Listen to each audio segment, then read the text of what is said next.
The Naked Street will never be confused with The Naked City.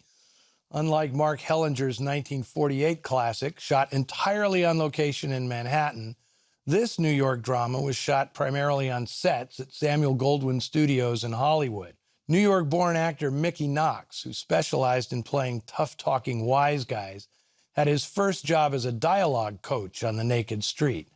And while it's bad form to suggest that an actor is imitating another actor, Knox must have told Farley Granger, just imitate Richard Widmark.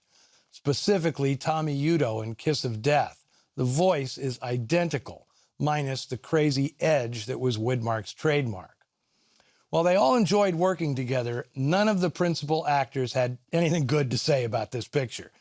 Anthony Quinn had just made a pair of classics, one for Elia Kazan, the other for Federico Fellini. And Granger had worked with geniuses like Nick Ray, Alfred Hitchcock, and Luchino Visconti. Working for a director like Maxwell Shane, by comparison, felt to them like punching a time clock. Quinn shook it off quickly. The following year, he played painter Paul Gauguin in Vincent Minnelli's Lust for Life, which earned him his second Oscar as Best Supporting Actor.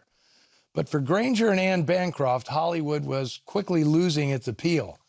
The lavish period drama The Girl in the Red Velvet Swing, released later in 1955, would be Granger's last feature film for 13 years. Although he continued to work on stage and television, Granger had grown disillusioned with the movies.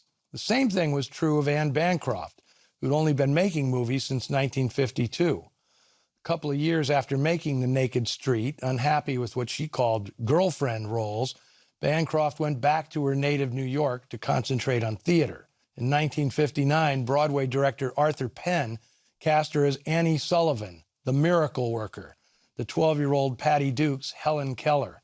Penn directed the film version in 1962, keeping the two actresses in their roles, for which they both won Oscars, Bancroft as Best Actress and Duke as Best Supporting Actress. Their careers took off after that.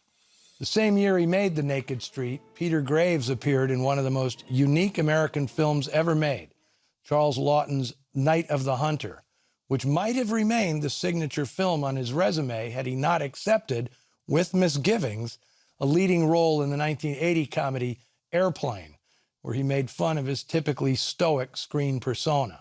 Graves was, as I'm sure many of you know, the younger brother of actor James Arness, making them the rare siblings to separately headline hit TV shows, namely Gunsmoke and Mission Impossible. Many of you no doubt recognize familiar faces in the supporting cast, starting with an uncredited Lee Van Cleef. 1955 was his bust-out year when he appeared in 8 features and even more TV shows. 11 years later, he'd be an international star, thanks mainly to being the bad in Sergio Leone's The Good, the Bad, and the Ugly.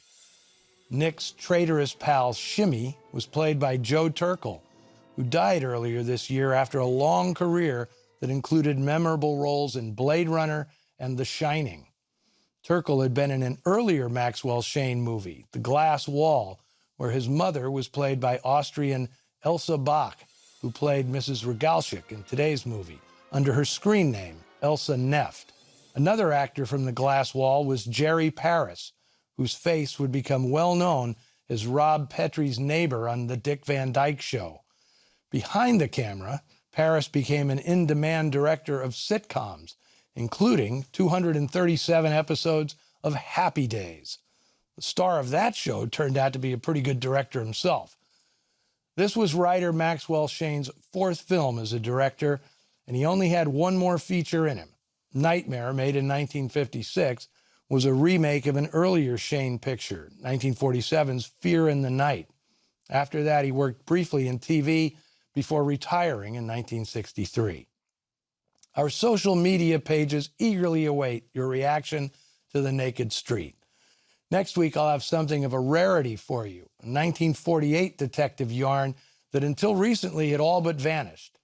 Franch Otone stars as Private Eye Stuart Bailey in I Love Trouble, which features a plot almost as convoluted as The Big Sleep.